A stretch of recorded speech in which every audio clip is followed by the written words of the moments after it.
세 번째 사례에서 있을 수 있는 몇 가지 내용들을 함께 또 생각을 해보도록 할게요. 그리고 그런 것들 속에서 우리들이 이제 관심을 가져야 할 부분이 어딘가 이런 것들을 한번 생각을 해볼 수 있겠어요. 네, 그 사례에서 우리들이 봤던 내용들은 이 내용들이 되게 참 말하자면 좀 호기심을 불러일으킨다. 혹은 또 되게 가십거리다. 뭐 이런 식의 이미지를 또 갖게 하는데 우리가 그 속에서 이제 좀 더 발견할 수 있는 것이 있다면은 그 다음에 그건 뭐냐면은 그 속에서 어떤 욕구가 있구나라는 걸 생각을 해볼 수 있겠어요. 여러 가지 상황들 보면서 욕구, 지배, 인정, 존경, 그리고 지배를 일단은 생각을 하곤 하는데 이제 다른 욕구들이나 그다음에 또 소원들은 또 이렇게 정리를 해볼 수 있었거든요. 그리고 선순환까지는 못 가고 이상미 상담사님은 여기서 그냥 악순환 상태만 정리를 했는데 만약에 선순환을 향해서 나아간다면 어떤 선순환을 이룰 수 있는가 이런 것들도 한번 생각을 해볼 수 있겠어요. 선순환이라는 게 어려운 게 아니라 악순환을 바꿨을 때 그때 선순환이 되는 거니까요. 그래서 하나하나 읽어보지 못한 부분도 함께 또 살펴보죠. TV 내용이기도 했는데 이 부분 뭐 보신 분 계세요? 족쇄 부부 얘기를 사랑이 통제로 변한 관계. 그래서 솔루션이나 뭐 이건 잘 모르시죠, 다들? 네. 네. 네.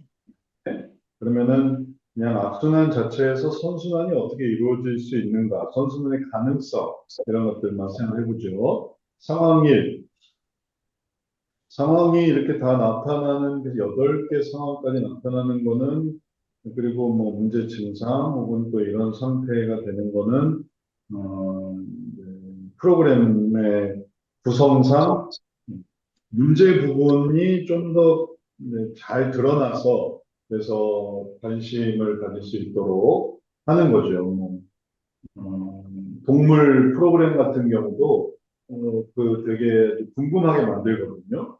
예를 들면 강아지의 문제점, 그리고 그 문제점을 얼른 해결해 주기보다는 강아지의 아주 다양한 문제 양상을 보면서 강아지가 진짜 문제가 많구나. 어떻게 되지? 저걸 진짜 어떻게 바꿀 수 있지? 뭐 이런 것들을 보조시킨 다음에 그걸 이제 뭔가 다르게 하면서 이제 훈훈하게 마무리되는 그런 부분이니까 여기도 이제 그런 부분들이 많이 강조가 되어 있는 것으로 또 볼 수도 있어요. 하지만 또 삶이 또 그렇게 되는 것이기도 하는 것이죠. 삶 자체가 그렇게 되니까 분량을 채운다기보다는 삶의 모습이 이미 악순환의 모습들이 많이 있다. 이런 걸 생각해 볼 수 있습니다. 그래서 주요 갈등은 세 개지만 상황부터 보면 남편이 아내를 깨워주지 않으면 아내는 분노한다. 그래서 깨워주지 않을 경우 9시까지도 잠을 자는 아내. 늦게 깨우면 화를 낸다. 자녀를 함께 케어해 주기를 바라는 아내는 남편이 어린이집까지 자녀를 무조건 바래다 줘야 된다고 생각한다. 그래서 아내는 남편과 자녀가 외출하면 다시 잠을 잔다. 그래서 아내는 많이 잠을 잔다라는 거고 그게 이제 상황 중에 하나죠. 그래서 이럴 때 여기서 아내의 어떤 욕구 혹은 감정 상태를 이 상황 속에서 발견할 수 있죠. 분노한다, 화를 잘 낸다. 그 다음에 자녀를 바래다 줘야 된다라는 것도 있는데 잠을 자는 면을 더 강조하고 깨워주지 않으면 뭐 늦게 깨우면 화를 내는데 자녀를 함께 케어해주기를 바라는 모습, 또 잠을 자는 모습에서 보면 좀 편안하게 살기를 바라고 그 다음에 또 남편이 어떻게 해야 된다라고 생각을 하니까 지배, 편안, 감정은 분노 이런 것들을 생각해 볼 수 있겠습니다. 그 다음에 상황 2는 남편은 미용실에서 원장으로 일하고 있는데 퇴근할 때까지 바쁜 업무를 하면서 남편은 아내와 중간중간 연락을 해야 하기 때문에 초조해합니다. 아내에게 연락을 안 하면 안 돼서 2시간만 연락을 해주고 또 알람 맞춰놨냐고 의심을 기분 나빠하는 아내. 남편의 정성이 중요하다고 봄. 남편이 정성이 있느냐 없느냐 이런 걸 중요하게 여기고 전화만 해도 안 되고 전화 문자를 번갈아가면서 연락을 해주기를 바라는. 그럼 이거는 아주 구체적으로 집에서 그런 어떤 행동의 통제 혹은 또 나타내야 하는 어떤 반응 이런 것들을 목표하는 거죠. 그리고 기분 나빠하는 아내. 그러면 그거는 또 분노라는 게 상관이 될 수 있겠습니다. 그래서 편한 집에 또 여기서 집에 분노 계속 상황마다 반복되는 모습이죠. 상황 3은 일할 때 답장이 늦는 것을 용납하지 않는 아내는 차근차근 설명 남편에게 내가 정말 그만하라고 나에게 노하다를 울면서 화를 낸다. 그래서 어, 일할 때 답장이 늦는 것을 용납하지 않는 아내. 그럼 집의 연장이죠. 그리고 또 아내는 일을 하다 보면 가족 생각이 하나도 안 나는 건지 하루 종일 연락 안 할 때도 있다. 그래서 연락을 해야 하는 어떤 기준에 미치지 못한다라고 볼 수 있는 거죠. 연락을 한다 해서 괜찮은 거는 그러면 이게 인정인가? 라고 생각한다면 인정과는 상관이 없는데 뭐 연락을 해서 무슨 얘기를 했는가 혹은 또 나를 어떻게 생각하는가 뭐 이런 거를 의식을 했으면 또 그런 표현이 나왔을 거예요. 근데 인정보다는 했느냐 안 했느냐 답장을 했느냐 안 했느냐 연락을 했느냐 안 했느냐 그런 행동 부분에 초점이 맞춰져 있으니까 지배로 더 볼 수 있겠습니다. 상황사에서는 남편과 함께하는 걸 좋아했던 아내. 나랑 시간 안 돼 다른 사람을 만나고 1년 동안 술 마신 지 5번 정도. 술자리를 가기 어렵다. 그래서 이런 것들을 통제하는데 나랑 시간을 보내야 한다라는 것에 대한 어떤 통제적인 부분을 생각해 볼 수 있고 그럼 다른 사람을 만난다.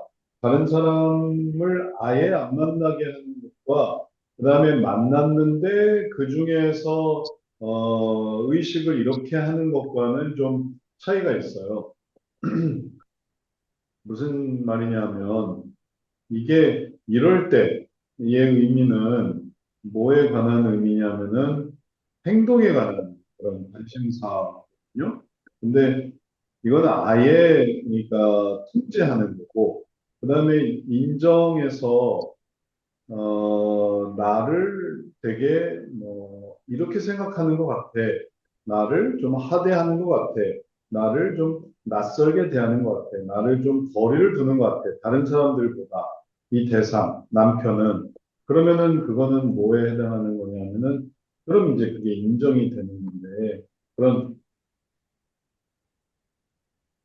인정이 되려면은 다른 사람이 등장을 해야 되거든요. 등장을 해야 비교되면서 자기가 인정을 못 받는다는 근데 아예 등장하는 게 아니라 누가 뭐 특정한 뭐 친구가 등장한다, 뭐 혹은 뭐 동료가 등장한다, 배우가 등장한다. 그러면은 인정으로 볼 수 있겠지만 이게 인정으로 볼 수 없는 게 누가 등장하기보다는 그냥 행동 자체에 대한 제약, 그다음에 그에 대한 어떤 간섭, 통제 뭐 이런 거니까 그냥 지배의 양상 그 자체로 볼 수 있겠습니다.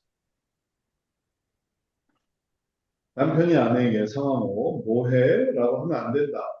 자신을 무시하는 것 같은 발언, 음, 뭘 하고 뭘 안 하고 그게 당신이 무슨 상관이야? 이제 이런 내가 뭘 하든지 무슨 상관이야? 뭐 통제하는 거야? 뭐 통제 받는가? 그러면 이제 네, 분노하는 거고 뭐뭐 하는 걸 어때? 라고 해서 제안하거나 아니면은 사려 깊은 그런 어떤 존중을 네, 하는 거 그런 걸 좋아한다는 거예요. 무시한다 생각하면 화가 난다. 적절한 단어를 구해야 되기 때문에 남편이 힘들다. 무시한다 라고 해서 이 지배 속에는 거기서 나왔을 때 자기가 뭘 못한다, 안 된다, 무시당한다, 이런 것에 대한 의식이 있어도 여기서 이제 이해가 됐을 때,